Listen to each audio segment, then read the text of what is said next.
Strategies for completing the ideal apprenticeship. Do not think that what is hard for you to master is humanly impossible. And if it is humanly possible, consider it to be within your reach. Marcus Aurelius.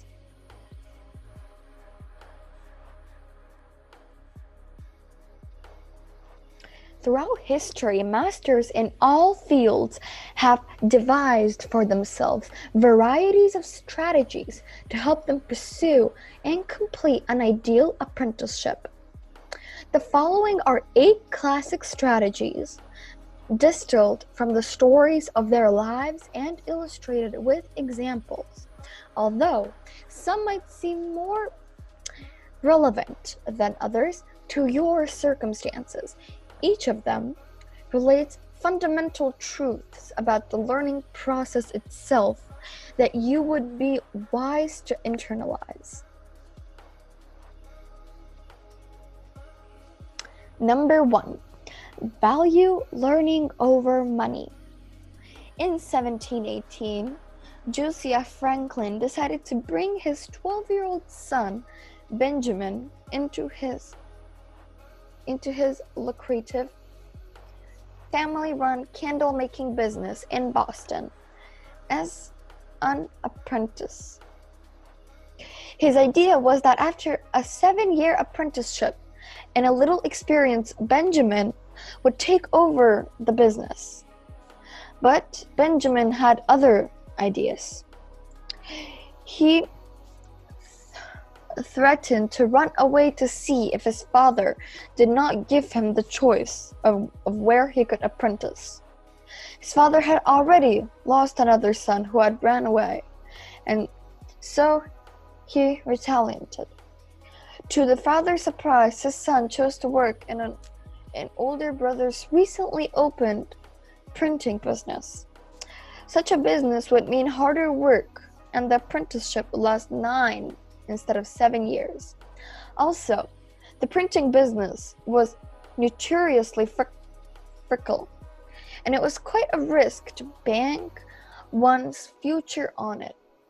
But that was his choice, his father decided. Let him learn the hard way.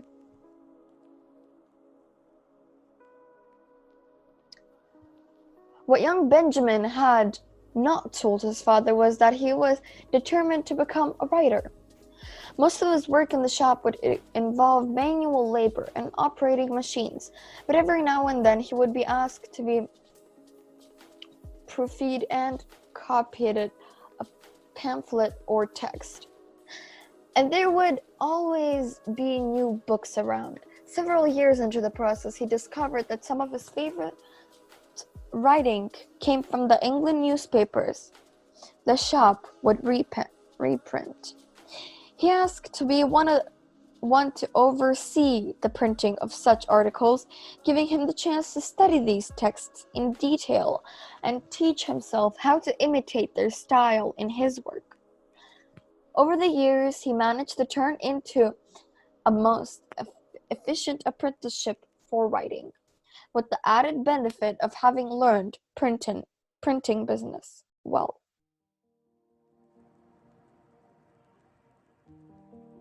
After graduating from the Zurich Polyclinic in the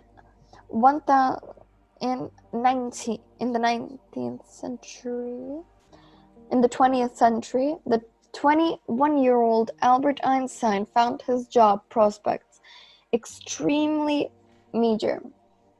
He had graduated near the bottom of the class, almost certainly multiplying any chance of obstinate teaching position. Happy to be away from the university, he now planned to investigate on his own certain problems in physics that had haunted him for several years. It would be a self-apprenticeship in theorizing and thought of experiments. But in the meantime, he would have to make a living. He had been offered a job in his father's dynamo business in Milan as an engineer, but such work would not leave him any free time. A friend could land him a well-paid position in an insurance company, but that would stultify his brain and sap his energy for thinking.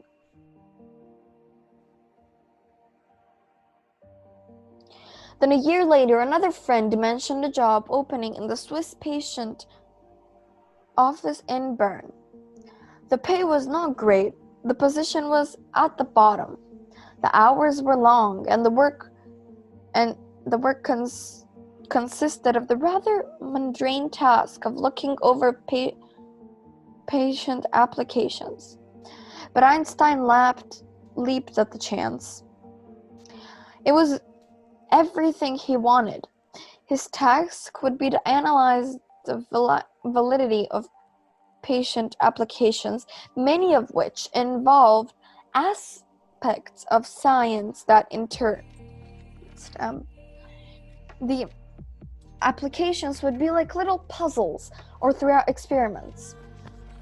He could try to visualize how the ideas would actually translate into inventions. Working on them would sharpen his reasoning powers. After several months on this job, he became so good at this mental game that he could finish his work in 2 or 3 hours, leaving him the rest of the day to engage his own thought experiments. In 1905, he published his first theory of relativity, much of the work having been done while he was at his desk in the patent office.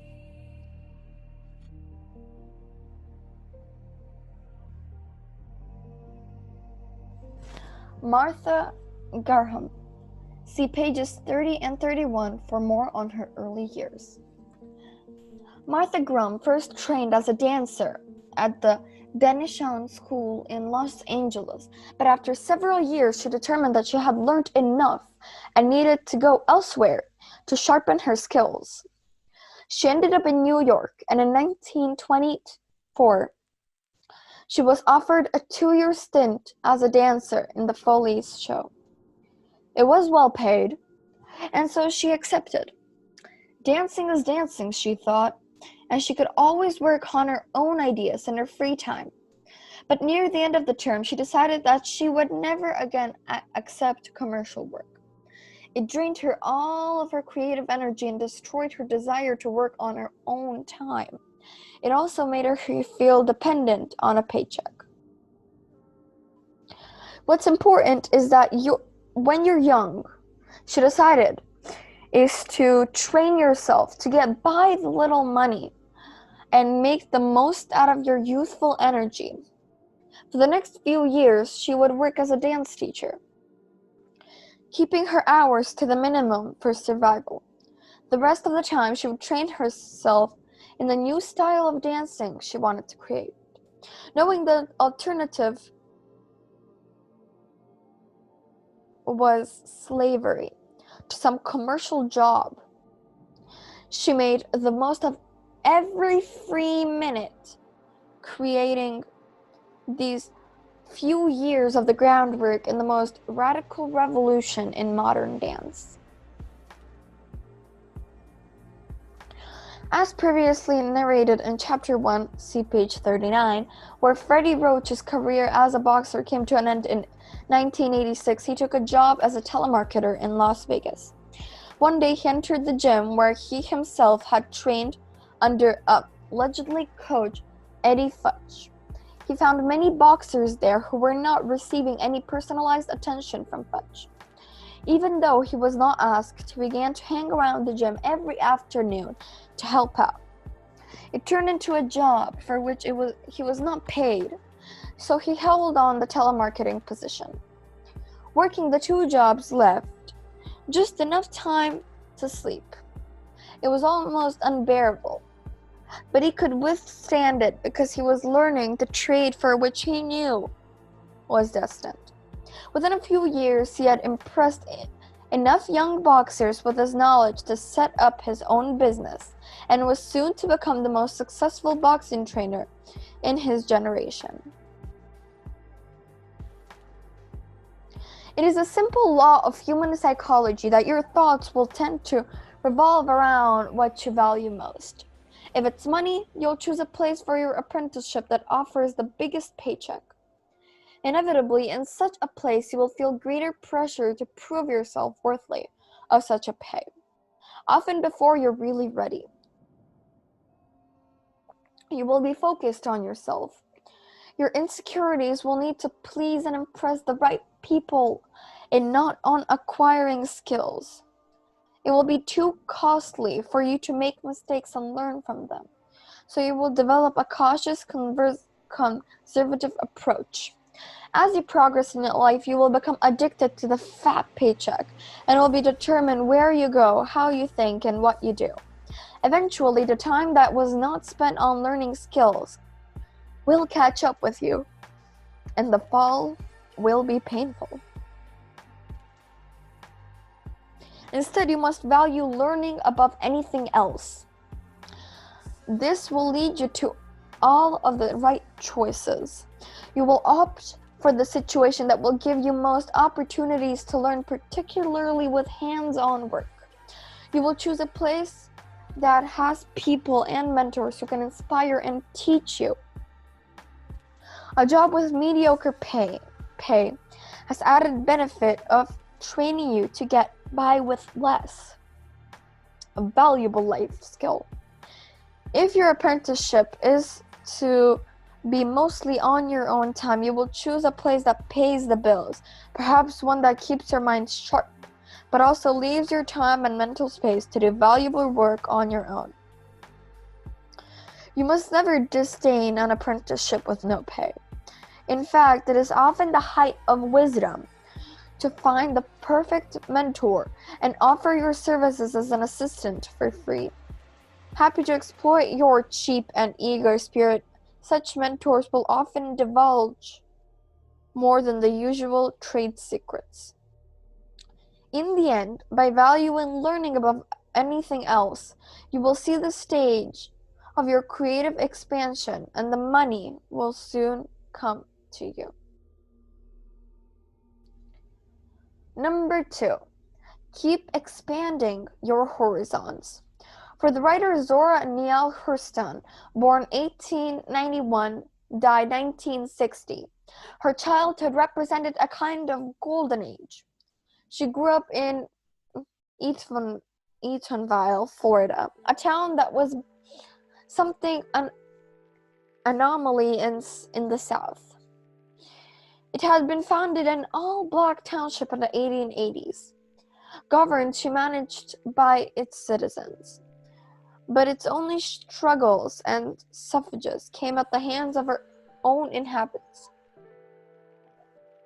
For Zora, racism had no meaning. Spirited and strong-willed girl, she spent a lot of her time alone, wandering through the town. She had two great passions in those years. First, she loved books and reading. She read everything she could get her hands on, but she was particularly drawn to books on mythology, Greek, Romanian, and Norse. She identified with the strongest characters: Hercules, Odysseus, Odin. Second, she would spend much of her time listening to the stories of locals as they gathered on porches and gossiped or related folk tales, many of them dating back to the years of slavery. She loved their manner of telling stories, the rich meteors, the simple lessons in her mind, the Greek myths, and the stories of Etonville citizens were all blended into one reality. Human nature revealed its most naked form. Walking alone, her imagination would take flight and she would begin telling her own strange tales to herself. Someday she would write all of this down and become the Homer of Etonville.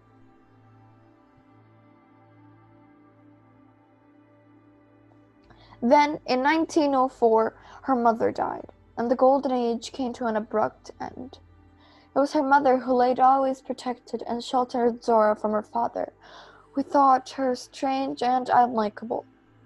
Eager to have her out of the house, he shipped her to a school in Jacksonville. A few years later, he stopped paying her tuition and essentially abandoned her to the world. For 5 years, she wandered from one relative's house to another. She took up all kinds of jobs to support herself, mostly housekeeping. Thinking back to her childhood, she would remember a sense of her own culture. There seemed to be no limits of what she could explore. Now it was the opposite. Worn down by her work and depression, everything was tightening around her until all she could think about was her own tiny world and how sorry it had become. Soon it would be hard to imagine anything besides cleaning houses. But the paradox in that mind is essentially free. Can travel anywhere across time and space. If she kept it confided to her narrow circumstances, it would be her own fault. No matter how impossible it seemed, she could not let go of a dream to become a writer. To realize this dream, she would have to educate herself and keep her mental horizons expanding by whatever means necessary. A writer needs knowledge of the world. And so thinking this way, Zara Neale Hurston proceeded to create for herself one of the most remarkable self-directed apprenticeships in history. Since the only jobs she could get at the moment were house cleaning, she managed to land a work in the homes of the whilst white people in town. There she could find plenty of books. Snatching a few moments here and there, she would read portions of these books on the SLY, quickly memorizing passages so she would have something to go over in her head in her free time. One day she discovered a discarded copy of Milton's Parasites Lost in a garbage can. It was as good as gold to her. She took it wherever she went and read it over and over. In this way, her mind did not stagnate. She had created for herself a strange sort of literary education. In 1915, she landed a job as a lady's maid to the lead singer of an all-white traveling troupe of performers. Foremost, she would meet yet another subsequent position. But for Hurston, it was godsend.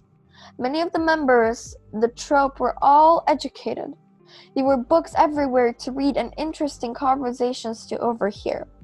By observing closely, she would see what passed as sophistication in the white world, and how she would make herself charming to them with her stories of Etonville and her knowledge of herself charming when knowledge of literature. As a part of the job, they had her trained like a manicurist. She would use this later skill to find jobs in the barber shops in Washington, D.C., near the Capitol.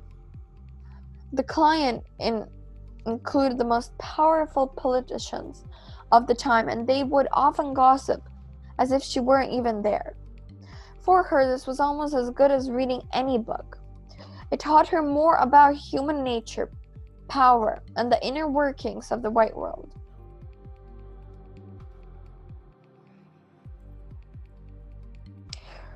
Her world was slowly expanding, but still there were severe limitations on where she could work, the books she could find, on the people she could meet and associate with. She was learning, but her mind was untrusted and her thoughts unorganized. What she needed, she decided, was a formal education and the discipline this would bring her.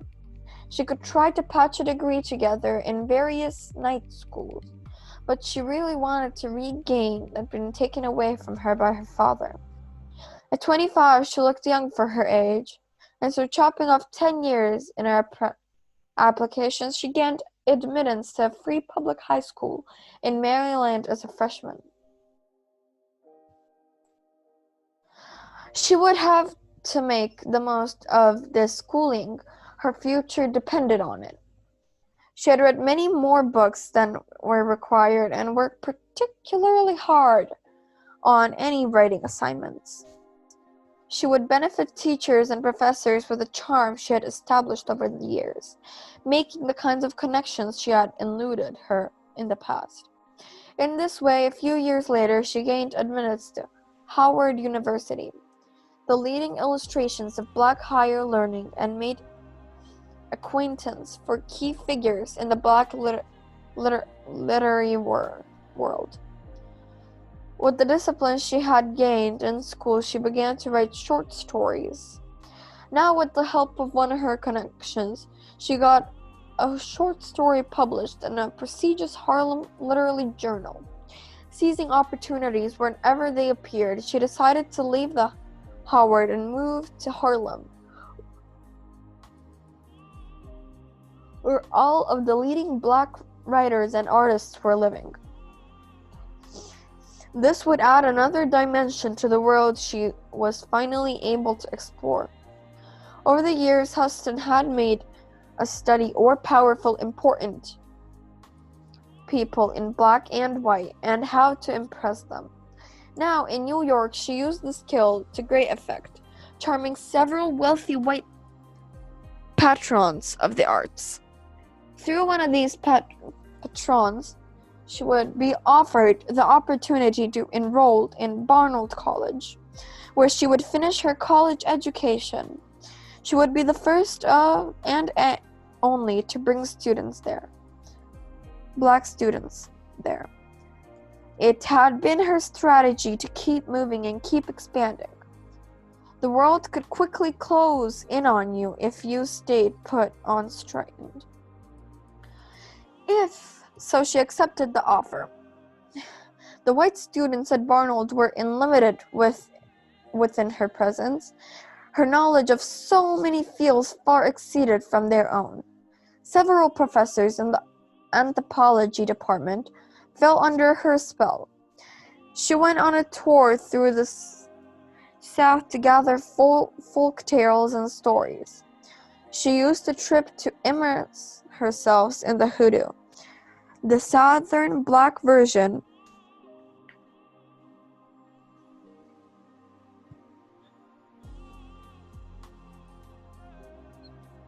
to gather folk tales and stories.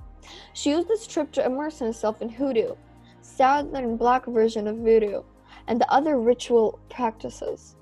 She wanted to deepen her knowledge of Black culture and all of its riches and variety.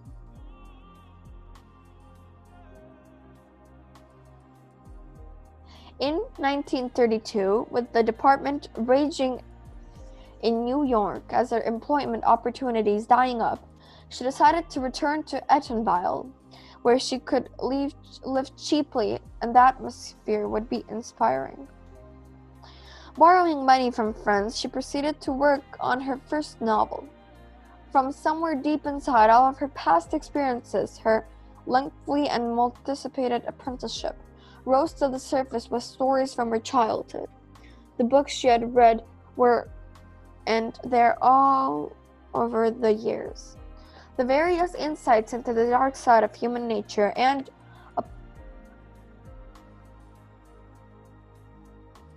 the anthropological studies, every encounter that she had paid attention to with so much intensity. This novel, Joag Vine, would recount the relationship of her parents, but it was really the distillation of her life's work.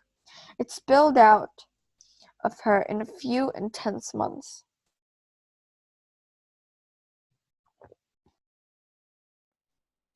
The novel was published the following year and became the greatest success. Over the next few years, she wrote more novels at a furious pace. She soon became the most famous Black writer of her time and the first Black female writer who made a living from her work. Zora Neale Hurston's story reveals that in its barest form of reality of the apprenticeship phase, no one is really going to help you or give you direction.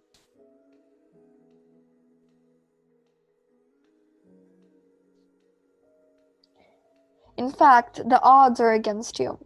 If you desire an apprenticeship, if you want to learn and set yourself up for mastery, you have to do it yourself, and with great energy. When you enter this phase, you generally begin at the lowest position.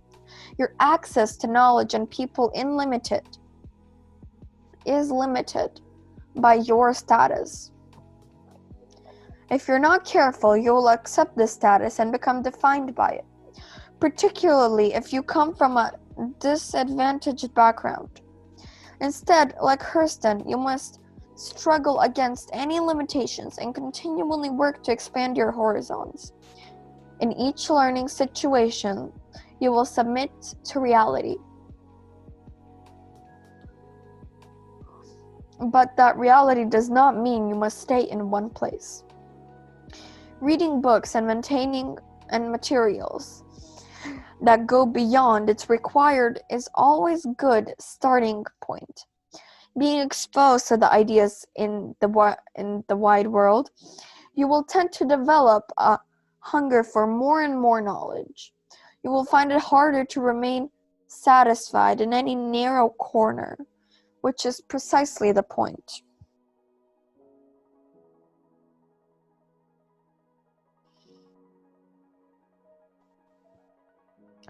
The people in your field, in your intimate circle, are like worlds unto themselves. The stories and viewpoints naturally expand your horizons and build up your social skills. Mingle with as many different types of people as possible. Those circles will slowly widen. Any kind of outside schooling will add to the dynamic. Be restless in your pursuit for expansion. Whenever you feel like you're settling in some circle, force yourself to shake things up and look for new challenges. As Hurston did when she left Harvard for Harlem. With your mind expanding, you will redefine the limits of your apparent world. Soon, ideas and opportunities will come to you, and your apprenticeship will naturally complete itself.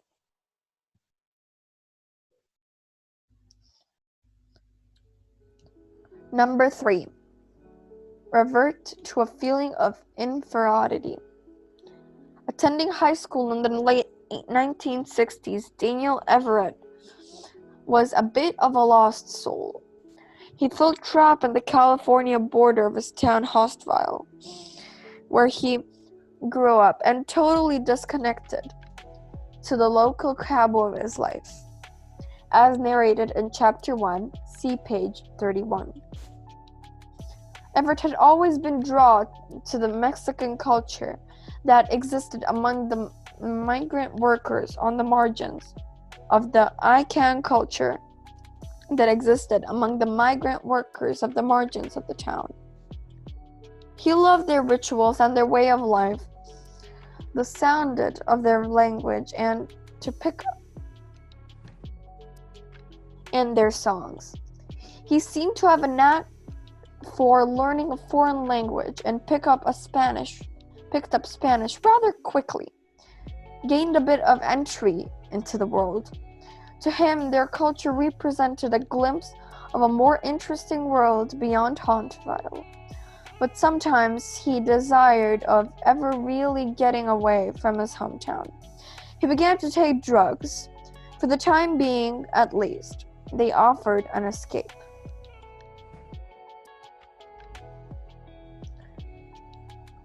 When he was 17, he met Karen Garam, a fellow student at his high school, and everything seemed to change. Karen had spent much of her childhood in northeastern Brazil, where her parents had served her a Christian missionaries. He loved to hang out with her and listen to her stories of life in Brazil. He met her family and became regular guests at their dinners. He admired their sense of purpose and decided to their missionary work. A few months after meeting Karen, He became a born-again Christian. A year later, they were married. Their goal was to start a family and become missionaries themselves.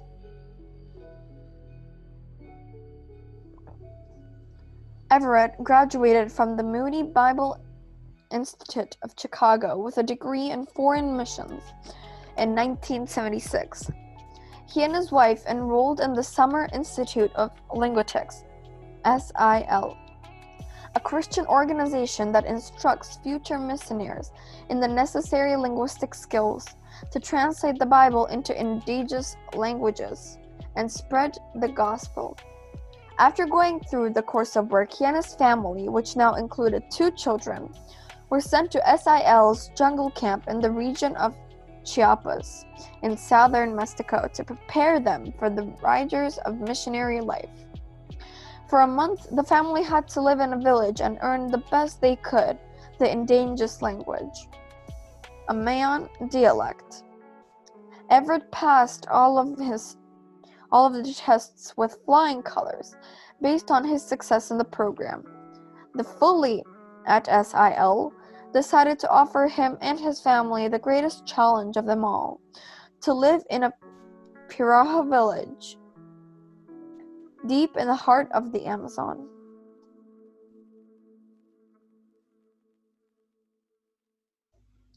The Piraha are among the oldest inhabitations of the Amazon. Where the Portuguese arrived in the area, it was early 18th century. Most of the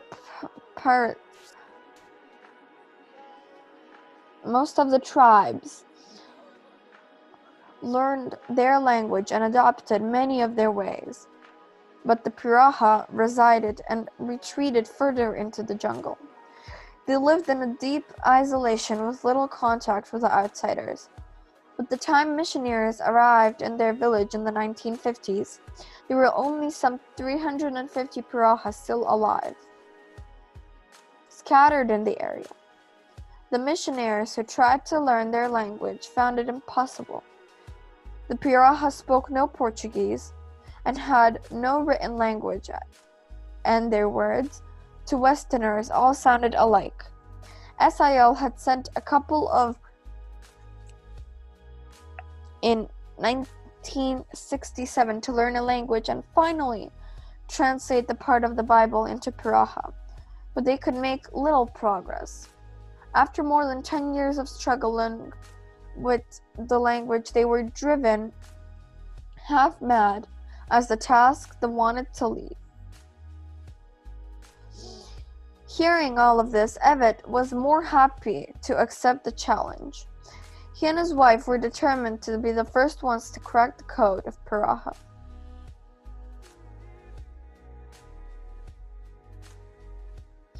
He and his family arrived at Piraha village in December 1977. In his first few days there, Everett used all of the strategies he had been taught, for instance, holding up a stick and asking their word for it and dropping the stick, and asking for the phrase to describe the action. In the months to come, he made good progress learning basic vocabulary. The method he had learned at SIL worked well.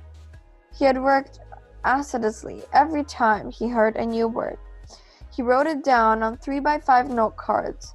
He punched holes in the corners of the cards, carried dozens of them in the loop of his pants, and repeatedly practiced them with villagers. He tried to apply these words and phrases in different contexts, sometimes making the Piraha laugh. Wherever he felt frustrated, he would look at the Piraha's children, who picked up the language with ease. If they could learn it, so could he kept telling himself. But every time he felt like he was learning more phrases and kept the equal sensation that was getting nowhere.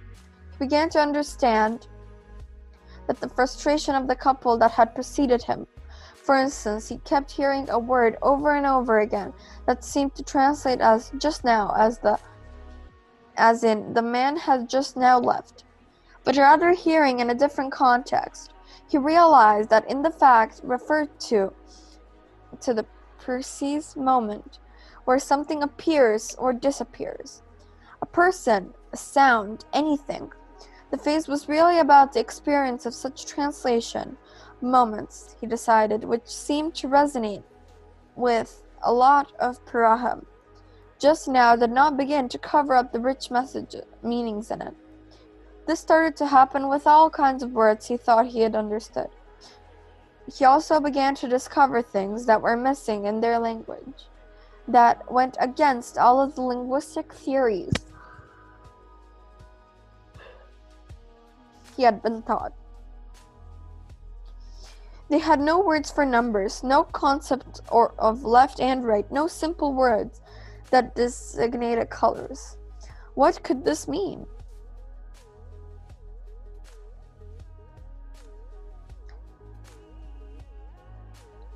One day, after more than a year living there, he decided to accompany some Piraha man deep into the jungle, and to his surprise he discovered a whole other side of their existence and language.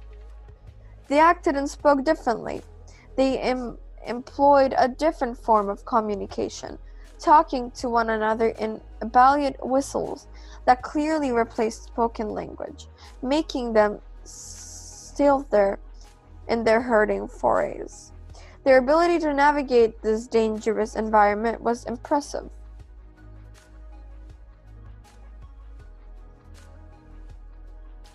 Suddenly, something became clear to Everett. His decision to confine himself to village life and simply learn their language was the source of his problem. Their language could not be separated from their method of hunting, their culture, their daily habits.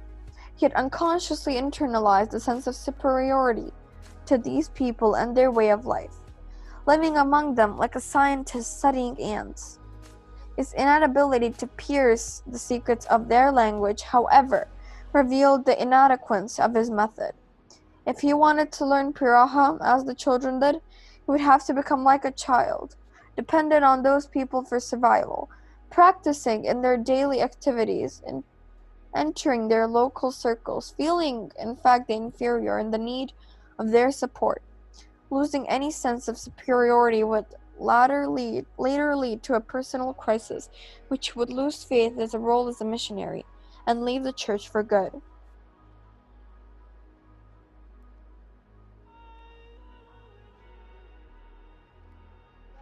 He began to enact a strategy on all levels, and entering a realm of their lives that had been hidden to him. Soon all kinds of ideas about their strange language came to him.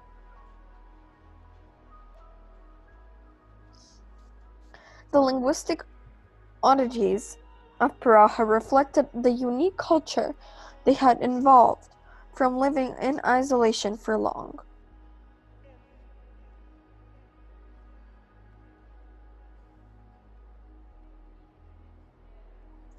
Participating in their lives as if he were one of their children, the language came alive from within, and he began to make the kind of progress in Piraha as he enjoyed everyone else before him.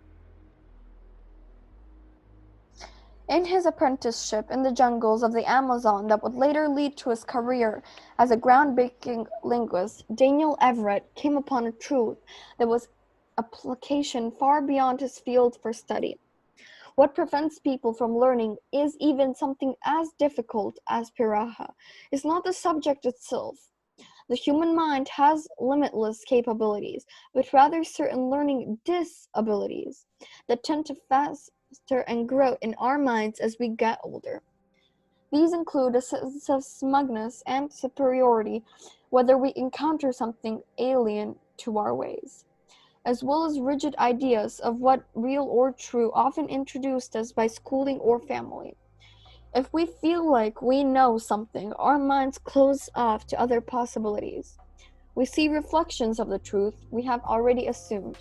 Such feelings of superiority are often rarely aware of this, as this often imagine ourselves with Pacan impractically. Children are generally free of these handicaps. They are dependent upon adults for survival and naturally fear inferior. This sense of inferiority gives them a hunger to learn. Through learning, they can bridge the gaps not feel so helpless. Their minds are completely open. They pay greater attention. This is why children can learn so quickly and deeply. Unlike other animals, the humans retain what is known as neutrality, material and physical traits of immaturity. Well into our adult years, we have the remarkable capability to returning to a childlike spirit, especially in moments in which we must learn something. Well into our 50s and beyond, we can return to that sense and wonder, curiosity, reviving our youth and apprenticeships. Understand, you will enter a new environment. Your task is to learn and absorb as much as possible. For that purpose, you must try to revert to a childlike feeling of inferiority, the feeling that the others know much more than you, and that you're dependent upon them to learn and safely navigate your apprenticeship. You will drop all your perceptions about an environment or field and lingering feelings of smugness. You have no fears. You're full of curiosity, assuming the sensation of inferiority in your mind will open up and you will have hunger to learn. This position is of course only temporary. You will be reverting to a feeling of dependence, so that within 5 to 10 years you can learn enough to finally declare your independence and enter full adulthood.